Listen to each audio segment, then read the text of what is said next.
Hello, this is Possibility Wave. We're about to enter into segment number 4 of part 4. The entire series is the signal encoding theory and biofeedback. This is part 4, segment 4. There are 5 segments in part 4.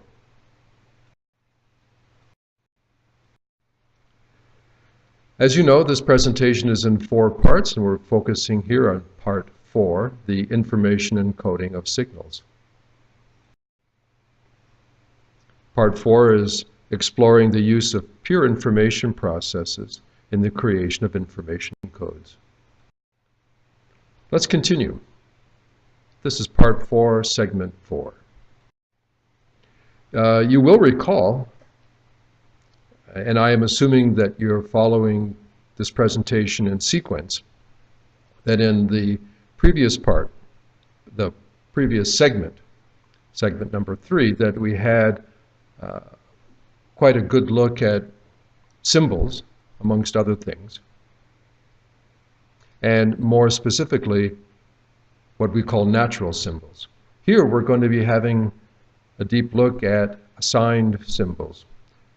Symbols, as you will recall, are the entanglement of meaning, memory, motion, and matter.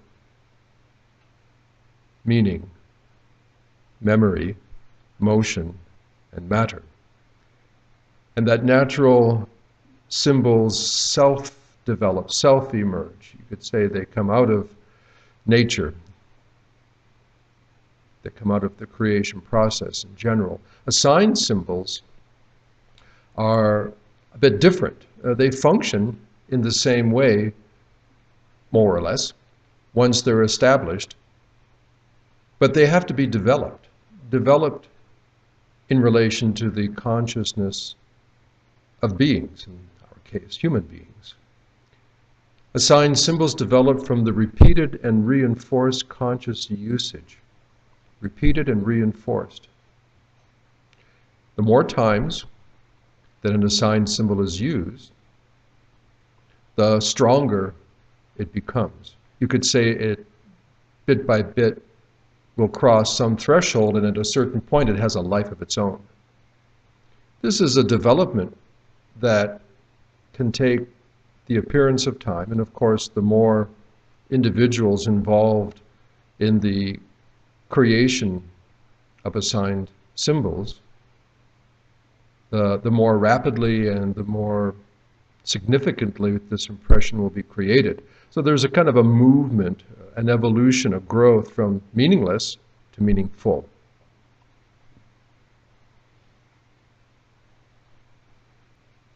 The basic faith field. The short reference here is just intent, but you know whenever I say intent what I mean.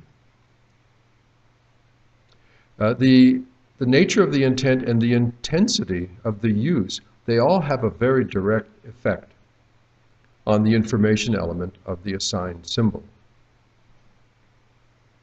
If you glance up on the screen, you see a few symbols that have different timelines. And as soon as you see the symbol, that entanglement of meaning, memory, motion, and matter, there is an event in your consciousness. There's an event in your mind.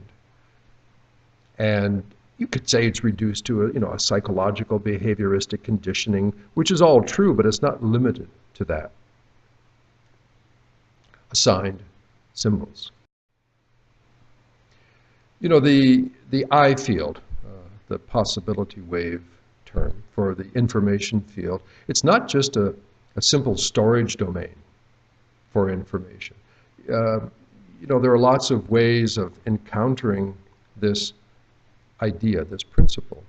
And certainly in various forms of Hindu thought and the extension of that into what's called theosophical thought, sometimes there's an oversimplified concept that it's just a storage, it's just a place where stuff goes and then it's there and maybe you can access it, but it's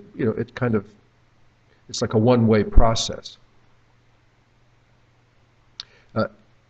the important thing to understand is the I field has a multiple dynamic, that it's also a source supplier. So there's an in box, but there's also an out box, if you know what I mean. And because of this, the creation of assigned symbols is made possible so that there is then a shared access. The I field is impressionable. It can receive this kind of newly created content and then also have a resonant effect from that newly created content to anybody that accesses that aspect of the information. So in-box and out-box, along with the fact that assigned symbols are becoming increasingly more available because of the impressionable nature of the I field. Assigned symbols. We have a proclivity. It's impossible to not see it once you recognize the principle throughout all of humankind. Tribes, clans, nationalities. We all have the tendency to identify ourselves as a group and to have an associated symbol of that group. And once that symbol is repeated and reinforced sufficiently, and that threshold is crossed where, as I've said, it has a life of its own, it's amazing. People will actually die defending just the symbol, because that symbol is more than just a psychological construct. It's actually an encounter with the original source that was built and built and built and built by repetition and reinforcement, in some cases by millions of people. The flag here shown, different countries, is a perfect example of how tribes, clans, and nationalities, different groups. I suppose it would be easy to, although I didn't do it here, you could put up the logo of certain sports teams, and it's amazing if you put, in the world of football, soccer, Manchester United or Chelsea or something, or all the different teams, how just the symbol of that team creates an excited resonance with the fans.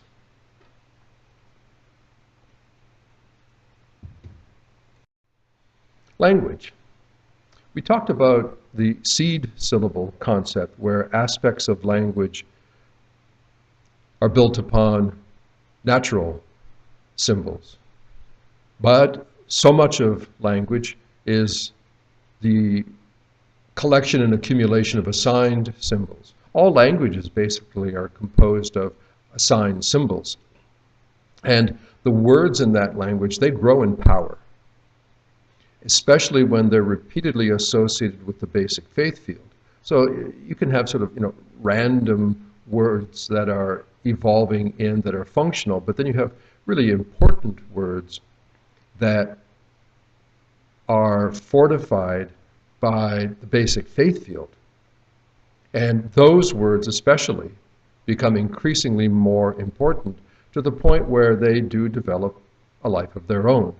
And we can recognize that in the whole incredibly diverse development of prayers and chants and blessings and spells and even curses. These are all words that have become empowered, that they've transformed from a simple reference into a symbol, an entanglement of meaning, memory, motion, and matter. Language, and the extraordinary evolution of languages, and how people involved in the psychology of linguistics will say that there are even different thinking processes, styles of thinking that are associated with different languages. It isn't just the simple process of translating a word from one language to another and expecting that the person then has the experience of that assigned symbol, because it isn't just a simple intellectual concept that is associated with that word. As an assigned symbol, there's a whole depth of experience. It's a bit like an iceberg, where the simple word is like the tip But as the word grows into an assigned symbol, you have the whole body, the majority mass of the iceberg, which is really below the simple level of overt consciousness. It goes into, I guess, what we could call the subconscious and certainly even the unconscious. Jung would agree. You named me what? I think that's a funny image up there in the right-hand corner. Nomini sunt numina, from the Latin. Basically, it means names are gods. It's understood that this phrase has originated from the early proto-religions in the Mediterranean region, hence the expression here in Latin. Names are gods. We have to think, like, what do they mean here? You know, what do they mean by gods? Well, these fundamental primary force events, gods, existing both in manifest and unmanifest realities in the cultures of that time, that names are gods, and nomina sunt numina. This concept, this expression, points towards an appreciation that in the world of language, the identification, the name that someone, even something, but certainly someone is given, is extremely important, especially when it's fortified in repetitions in relation to a basic faith field, when there is this combination of belief, attention, stimulus, intent, and conviction. The power of a name, you know, there are some people that put a great deal of importance in their name, or someone is given a name. A name as an assigned symbol. No sound is as sweet as that of one's own name. You know, you're in a crowd. My name is Garnet, and if I'm in a crowd and somebody yells out, Tom, you know, Sarah, Garnet, boy, when I hear Garnet, the bing, it goes off, and I assume that that's true for basically all of you. You know, my name generally is not so common, although in certain parts of Canada where I was raised, it's a lot more common. But, you know, I invite you to kind of reflect upon the significance, the symbology that your name is to other people and also to you. So there's so much importance in some cultures on the process of giving somebody a name. And as you well know, that in a number of spiritual and religious traditions, oftentimes a person is assigned a new name that in a way signifies a new person. They have an identity that is altered by their new role, their responsibility, the evolution of their experience. The spiritual name, the given name. Okay, a little bit different, but along the same concept. Remember what we're exploring here. We're exploring assigned symbols. Symbols that are created and then through repetition and reinforcement at a certain point take on, in a sense, a life of their own. They're now able to stir consciousness in and of themselves in a particular way, and anybody that relates in resonance with that assigned symbol will have an experience engendered accordingly. There are lots of people that put great import on how a person will write.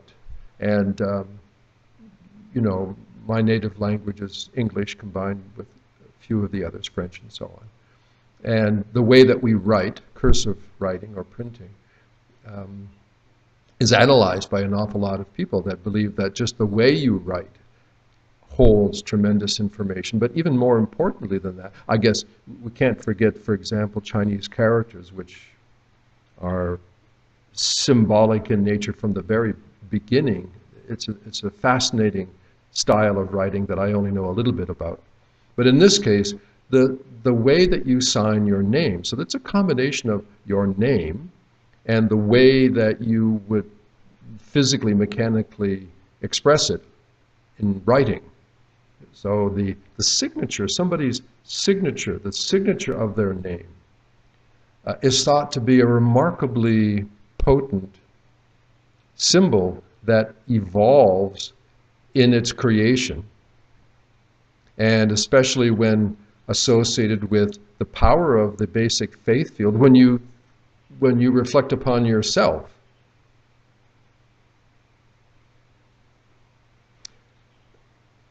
There are two things on the screen right there, images. One is to the left, the signature with the lip imprint from Marilyn Monroe, and then the similar thing but with her facial image. The personal photo would be characterized as a natural symbol because it's a replication, an expression of the face, which is coming out of a natural process, whereby a person's signature, in some people's mind, may be the strongest assigned witness of a person. You get the personal things, the IDs that witness, like spit or blood or hair or something like that. And in terms of visuals, we would say the face, especially a photo of the face. And these are used throughout so many processes that involve pure information, the good, the bad, and the ugly. But here, think about the assigned symbol of the signature. And I don't know if you've ever had the chance to encounter like some of the old stuff that you've created yourself, even back to maybe school books or what we used to call scribblers, where you see how you would sign your name and how over time your signature evolves and how that has a reflection at an information level into you as a complex being. So think about signatures, personal signatures, as assigned symbols.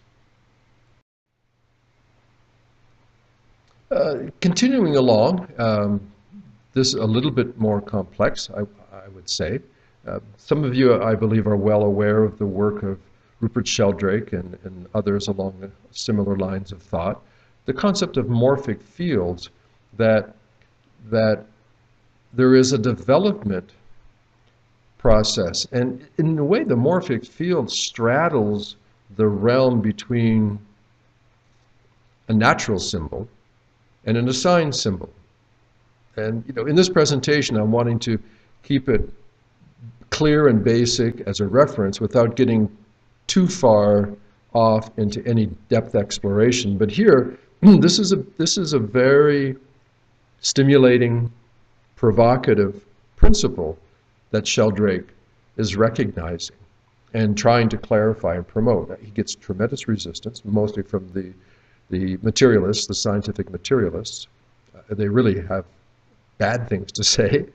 A lot of people don't. So here, this concept of a morphic field is that these information templates evolve, and they're interactive. So the interactive element brings in some of that assigned quality, but the evolution of the field as a template seems also to be inextricably related to what we'll call natural processes that don't require the faith field, the basic faith field of individuals. So here we have the morphic fields as information templates that, through the principle of resonance, they build a power of influence through repetition and reinforcement. So it's that repetition and reinforcement aspect that links them to the assigned category. And yet they also have a really intimate set of characteristics that relate them to natural symbols.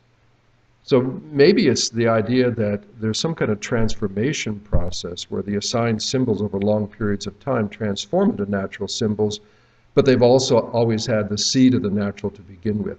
Anyway, there are a number of books and references to Sheldrake and morphic fields, and I would encourage you to have a deeper look at that if it seems attractive to you. Another, the use of yidams as symbols. Yidam is a principle, expressed most commonly now through Vajrayana Buddhism, or we can say Tibetan Buddhism. And the yidam certainly is used as one of the core approaches in the principle of transformation. It's a transformative technique. Usually a person will either be given a yidam by their teacher, or in some other process will be attracted to a certain yidam. And the yidam, in most every case, is first associated with through this kind of scroll painting called a tanka. And it acts as a visual aid. And then there are sets of elaborate details that the practitioner is given. And what they do is they go into sustained mental visualization techniques.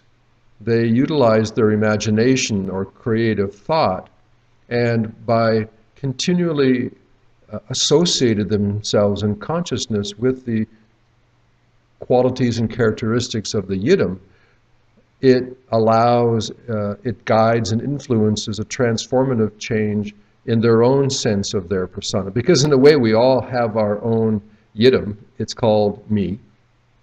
We have this archetype that we develop over time. We see it in photos, we see it in the mirror.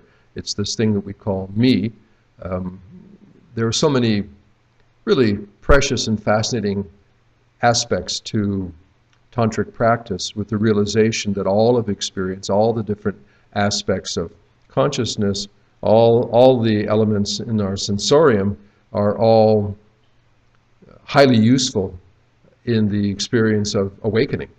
So here we have the yidam, and as an assigned symbol, the influence of these images have really profound effects in the mind stream of the practitioner. And of course, if other practitioners have a similar yidam, then there is the strong potential of shared resonance between these practitioners. So here we have quite a exotic, I guess by some people's measure, elaboration of an assigned symbol using creative thought and imagination. These are archetypes, of course.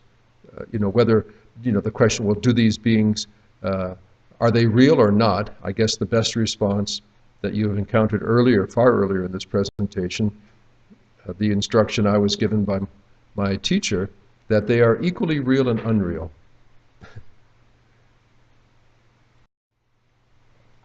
Okay, having explored both natural and assigned symbols, let's have a deeper look into this so-called top-down approach, creating information codes using pure information processes, a pure information approach. Remember, differentiate between the process and approach and the resultant code, whether you use the top-down or the bottom-up, whether you use the pure information process or the applied energy process, you will still end up with, you can say, a product, and that product is the information code.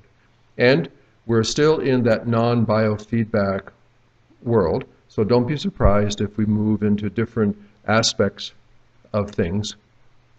Why are we doing this? Because we really need to have a good, clear, strong recognition of the innate principles that allow pure information processes to create information codes. And remember, consciousness is the motivating dynamic supported by a number of other aspects.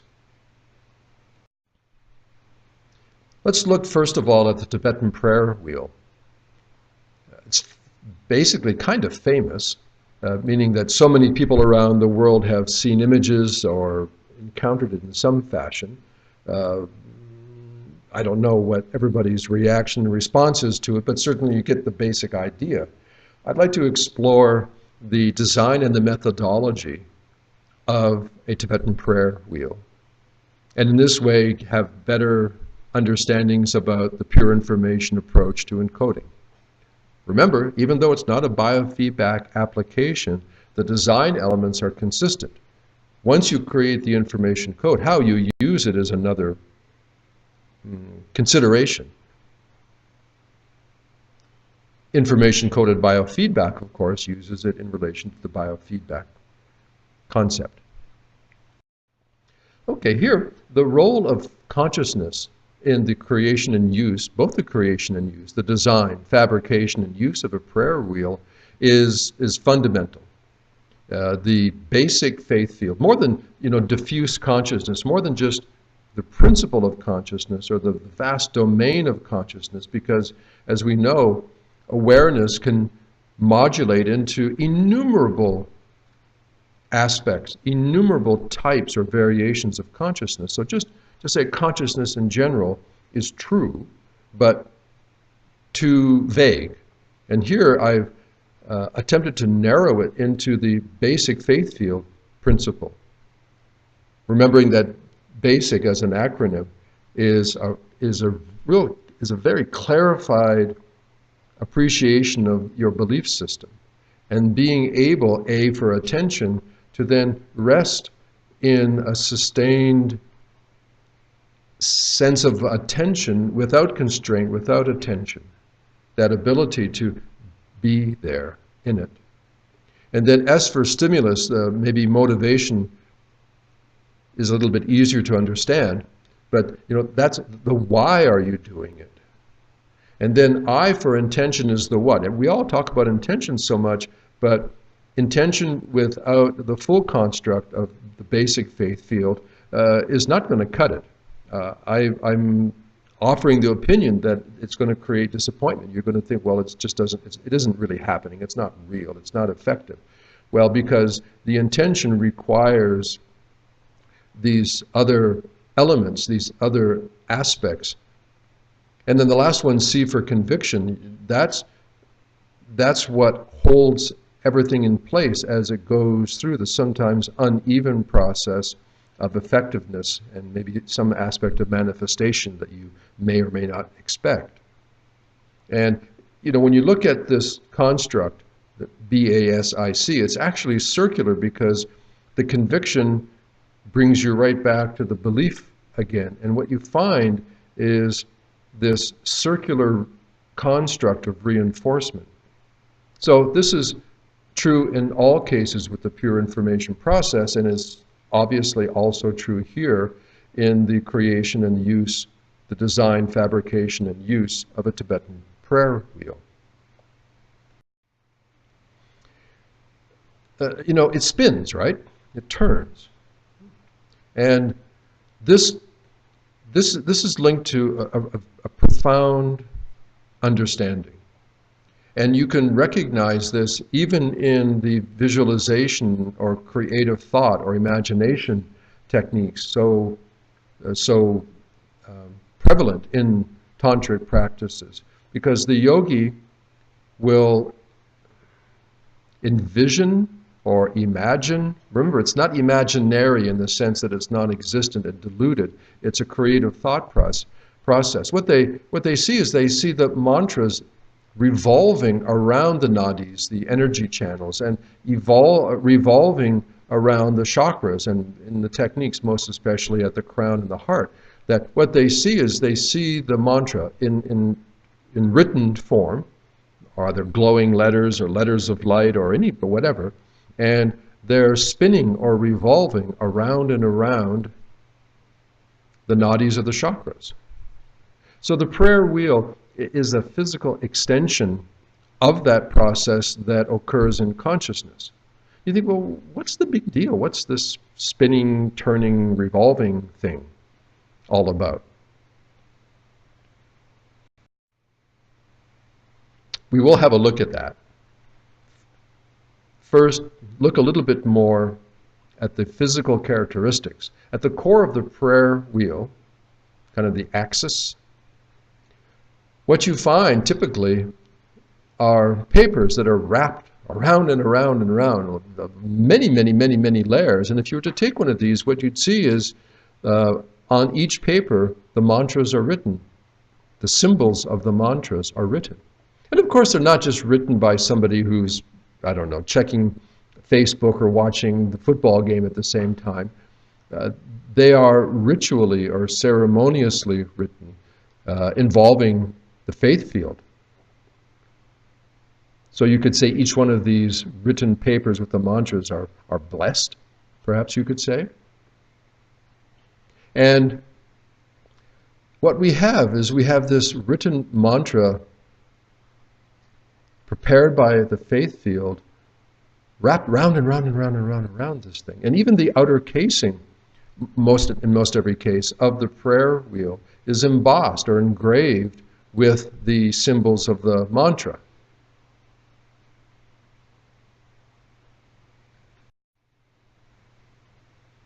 Yeah, what about this movement thing? I mentioned even in the visualization techniques, the yogi, the practitioner, envisions or imagines or sees the mantras, usually glowing, light-filled symbols going round and round and round particular nadis and chakras. So why this movement thing? The dynamics, the information dynamics are excited by movement. This is really important to understand. You know, there are lots of ways of turning the prayer wheel, but why? Okay, let's have a very brief but hopefully instructive explanation. In classic Tibetan systems of thought, and this is their version of what you find through so many systems of thought. Here I'm using the Tibetan. There are these things that they call the 5 pure lights. Pure, you see, they use that word pure as well, translated from Tibetan, translated from the Sanskrit. I use it with the connotations that I've expressed. Mostly conscious, well, it involves primarily consciousness, and there may be other secondary or tertiary elements, but the primary aspect is the use of consciousness focused in through the basic faith field. So they have these 5 pure lights, and to the common mind, to you and me as we walk along the sidewalk, they have the appearance of earth, air, water, fire, space. And of these 5, earth, air, water, fire, space, space is considered the mother of the other 4. That they occur within space, the mother, the matrix.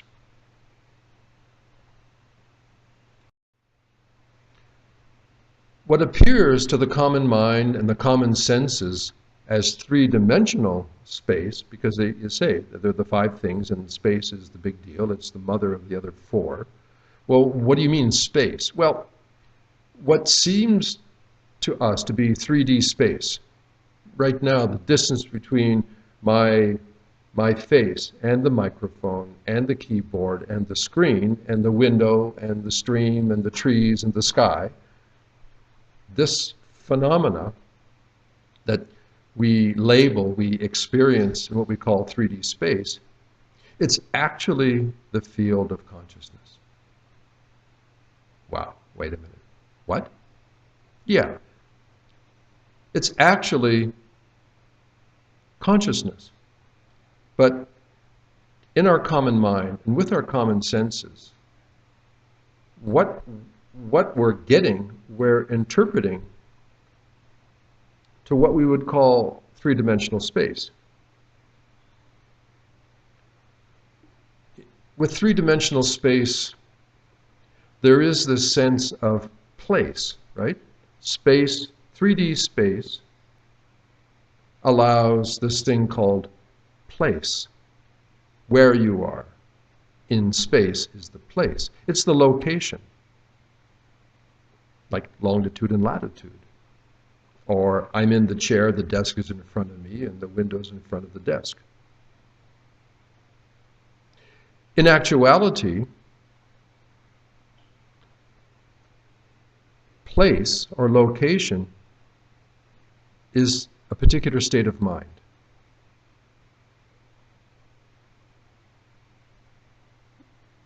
in 3D space, what we call place or location is actually a state of mind.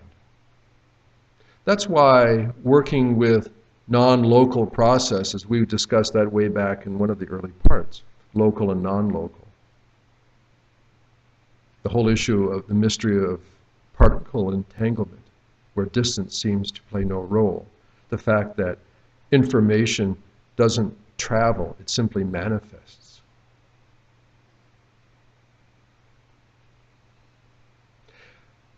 Hence, any movement in 3D space, like me getting up and walking back and forth in this room, if I did, it's actually an action of thought in consciousness. Spend time with this, I would encourage you, because it will help change everything for you. Things like inside, outside, ideas like here and there, even things like now and then. So, what appears to the common mind and the common senses as three-dimensional space is actually the field of consciousness. And any movement in 3D space is actually the action of thought and consciousness. I don't know. This is one of the important ones, I would suggest. So based on this realization, this appreciation, this view, let's keep going.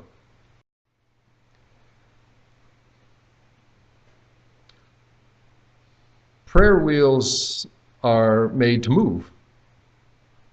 The whole thing of a wheel is the wheel as it turns.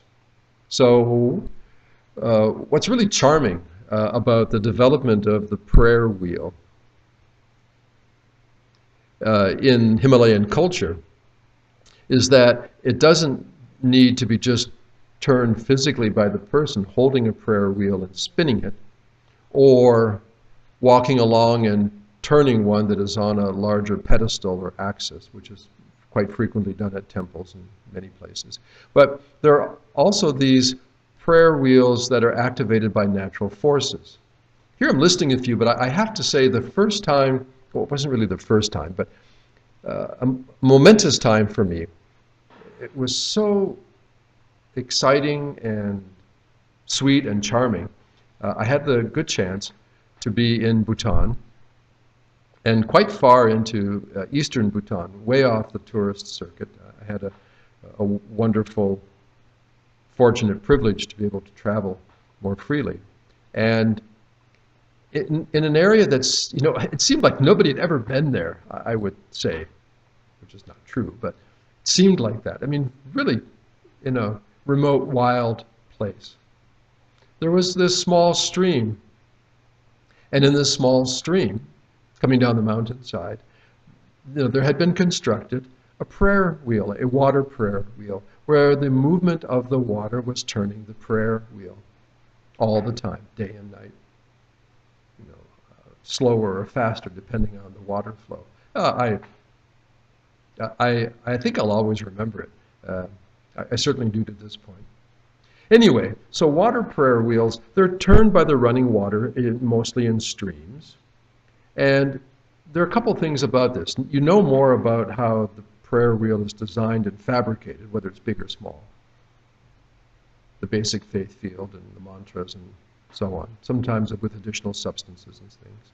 But what you want to appreciate here is that the understanding in the case of a water prayer wheel is that as the water passes along and turns the wheel, the water itself is blessed or encoded as well by the prayer wheel.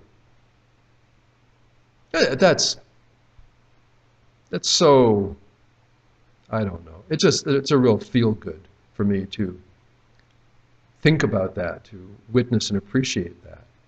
And in a similar way, fire prayer wheels, they use the rising heat of a flame, and that rising heat, because of the angle of little flaps, will turn the prayer wheel round and round. And in this case, the light that's propagated by the flame is said also to be encoded or blessed from the pure information of the prayer wheel, and that it's also, the glow is transmitting or sending out, if you imagine it to be, traveling, which probably doesn't happen. But these blessings are being transmitted from the glow of the flame. And even there are prayer wheels that are turned by the passing air, and they say also that the air is encoded with the blessings because of the encounter. Remembering that each of these different so-called elements are actually variations of pure light. So don't restrict water or fire or air or earth to the physical elements. They appear to be that. In the case of these, what I'll call natural force prayer wheels, of course, the beneficial effects are manifest throughout the entire environment that is influenced, is a part of, is created by these elements. That's superb. And for us, a human being, or any being, but in our case as a human being, any person that is connected to the same faith field, they have the same belief, attention, stimulus, intention, conviction associated with the mantras of that prayer wheel. What they're going to do is they're going to be moving more and more and more into a resonance with that prayer wheel and the elements that it encounters. And coherence occurs where they also have benefit from the information content of that prayer wheel.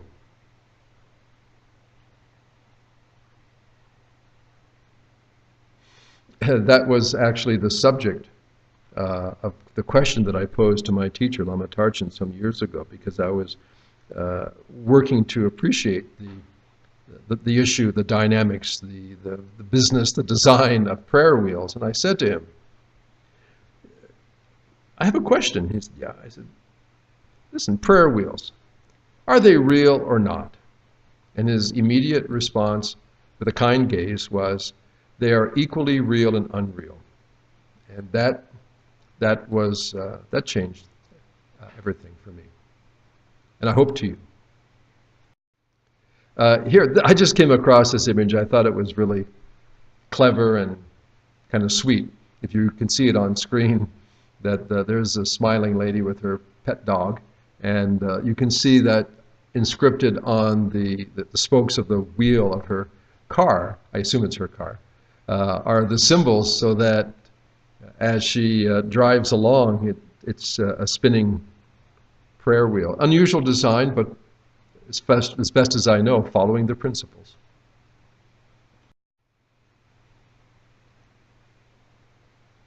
So here we have, the best, probably most well-known designs involve the manual turning of the wheel by a person. So, it really requires the person holding and doing the turning, whether they're spinning it in their hand or walking along and manually turning different cylinders of prayer wheels. The basic faith field of that person is the linkage. It's the, I don't know what word to use because they're all silly. It's the connection that they have, that it's more than a simple kind of mindless physical action. It's actually a mindful action, and that the basic faith field of that person resonating with the pure information characteristics of the tool create the effect. Another version of something similar, also extremely well known, maybe better than the prayer wheel, is the prayer flag. It's kind of a device. When you think about it, growing in an understanding of the principles of pure information processes, geez, all flags probably do the same. They are far more than just physical references. They're far more than just psychological references. They work at a level exciting aspects of consciousness at an information level.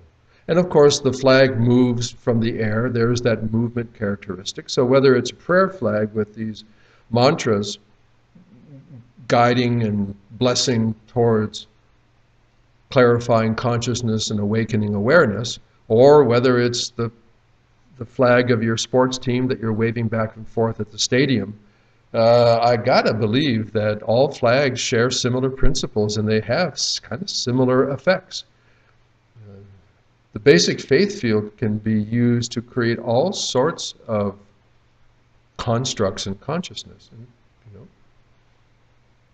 I hope it's used for the good, but it's used in many ways.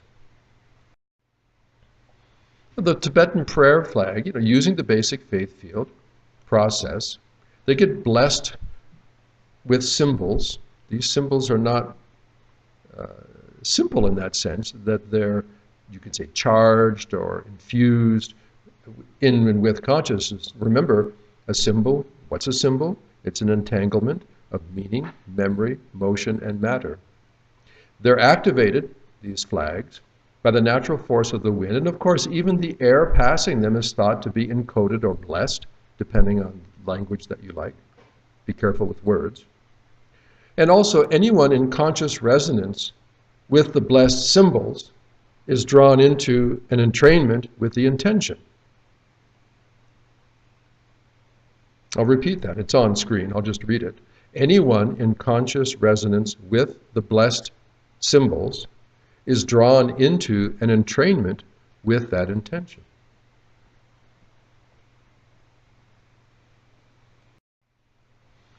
Another form, I'm borrowing liberally from Buddhism because I'm familiar with it. I'm not saying it's the best.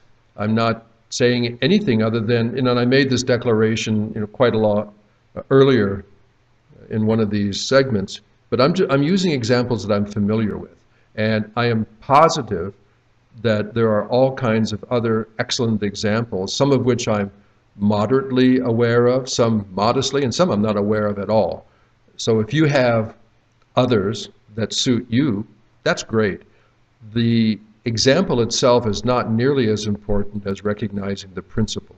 To me, it's all about the principle. Once you've got the principle clarified, then it can be elaborated and repeated and multiplied, consistently all the time, and it doesn't much matter on its form. Okay, the stupa. It's an edifice that's constructed following very specific principles. There's a good deal of what we would call sacred geometry built into this. I suppose also what you may refer to as certain aspects of feng shui. Recognitions of shape and ratio and design and materials. It's important here. And also, typically, the whole process is done from the initial decision to put it right here in this place, this location, this state of mind, all the way up through to the end point. So they use ritual ceremonies extensively from beginning to end. And also inside the stupa, and it varies quite a lot, but there are all sorts of blessed or pure information-coded objects, even certain natural substances that are thought to be important in terms of the energetic resonance that comes from certain material structures and crystal forms. The stupa. I call it the spiritual cell phone tower, spiritual cell tower. Here the motion dynamic is a little bit different because they're too big and too heavy. So instead of turning the stupa, instead of trying to move the tool, what you do is you circumambulate. You walk around it repeatedly. So you're introducing the movement aspect. You're introducing the movement of thought in consciousness that appears to be the movement of your body in space. Go round and round. And of course, this is found not just around stupas, but even the recognition that mountains can serve as stupa experiences, and pilgrims will circumambulate certain what they would call sacred mountains. And also, it's in other traditions. Up in the right-hand corner, you'll see in the Islamic tradition with the Hajj, where they'll come in as pilgrims, go round and round and round and round and round their edifice. So the idea of moving yourself around the tool is consistent with the principle. It just looks a little different. Okay, let's move along and out of those examples that are overtly expressed here through different traditions in Buddhism and other religions. I'm not too far away here because I'm showing different versions of Christian baptism and also the blessing of water. You'll see in the central image the acolytes or the priests, spreading the holy water. And that's done, all over the place. I've experienced it many times. I was raised a Roman Catholic, and certainly the idea of holy water was part of my, basic introduction to the artifacts of religion.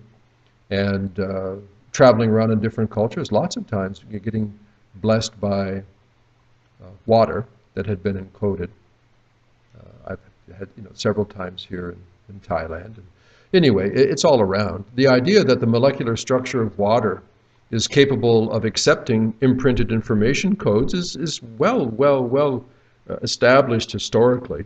And there's a reasonable body of new research that expresses how water can be structured and how that structuring capacity is ultra sensitive to the imprinting of both energetic applications and pure information.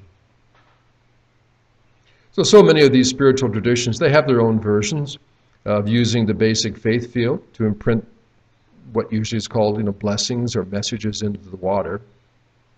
And we know within the complementary and alternative and integrative healthcare fields that there are a great number of associated health and wellness techniques that use imprinted information codes in water as both a storage and a delivery methodology.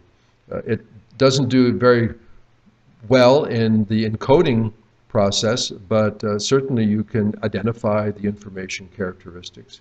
And skipping the encoding process, you can store them in the imprinted medium, in this case of water, and use the water as the delivery method.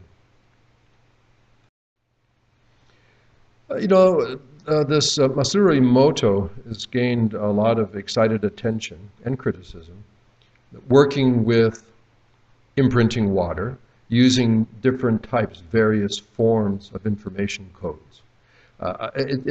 It's quite expansive, but certainly one of the things that he's done is he uses different forms of music, some of them quite soothing and what we would call beautiful, some of them quite raucous and aggressive. And up on the slide, if you have a screen right now, you can see the left, the Amazing Grace, and on the right, I don't know what heavy metal sound, and examples of crystalline formations in the water that purportedly are more than just expressed artifacts, but that they're actually structures in the water that will be storing the information code. So these various crystals will form, they'll process the water in a certain way, and then the derivative crystals are examined. This goes even further. You can kind of get, that because music it comes through as a mechanical vibration, and we hear it because of the eardrum neurology of our structure, and on.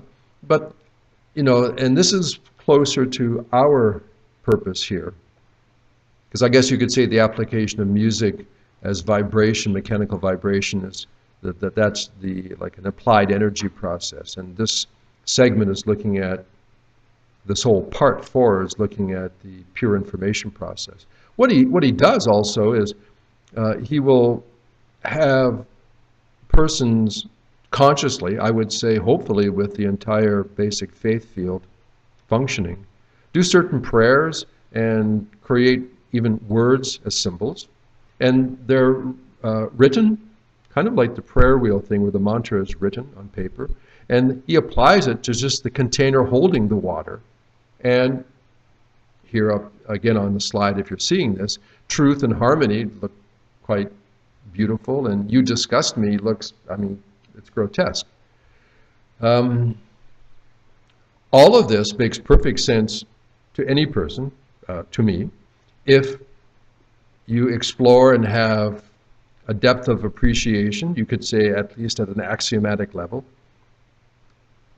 of the fact that pure information processes have behaviors like this. So consistent with the principle would be examples like Emoto's messages in water. Fire, I guess every time you talk about water, you have to think about fire, right? Water and fire, the yin and the yang. The fact that fire is used to store and activate pure information codes has a long, long, long tradition. I'm choosing just two simple examples here, one out of Hinduism, one out of Christianity.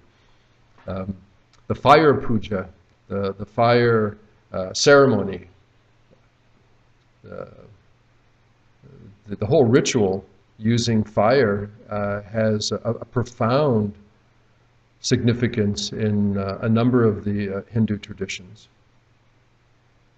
And in the Christian, although it goes far outside of religious practice, even the idea of putting a candle in the window to hearken the returning sailor, you say, well, yeah, it's just like a little lighthouse so they can see it from a distance. It's a lot more than that. Candles are used in many religious and spiritual traditions to be the imprinting medium for a basic faith field process.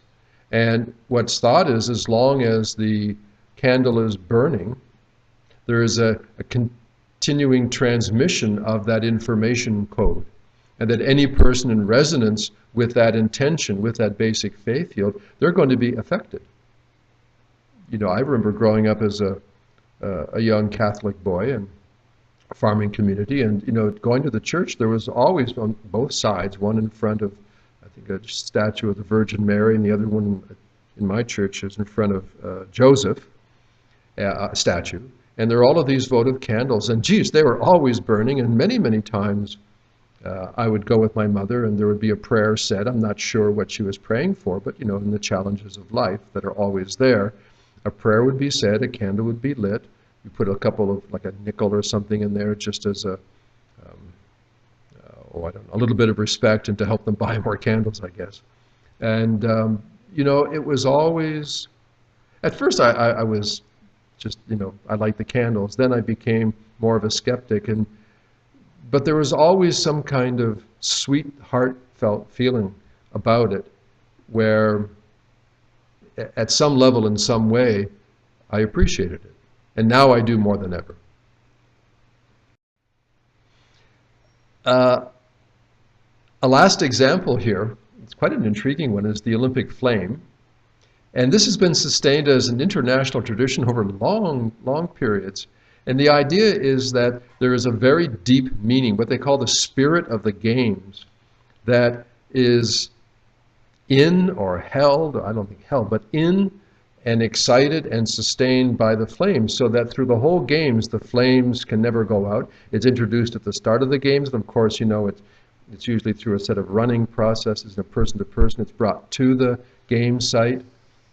The Olympic spirit, as expressed here through the Olympic flame, it's a kind of fire puja, or big votive candle. Okay, this is the end of segment number 4 in part 4. Part 4 is focusing on the information encoding of signals. You know, we're looking at the pure information processes. The whole big series, which is going to run in total probably to, I don't know, cumulatively around 10 hours, is entitled The Signal Encoding Theory in Biofeedback. This is rounding out at almost exactly 60 minutes. I really appreciate your time. An hour is a long time, but, you know, in this case, it's an hour which may change things for you in good ways forever, and then a lot of other people along with you. So I hope it helps a lot. Thanks very much. This is Garnet Dupuis, and we'll look forward to segment number 5 upcoming. Thanks very much.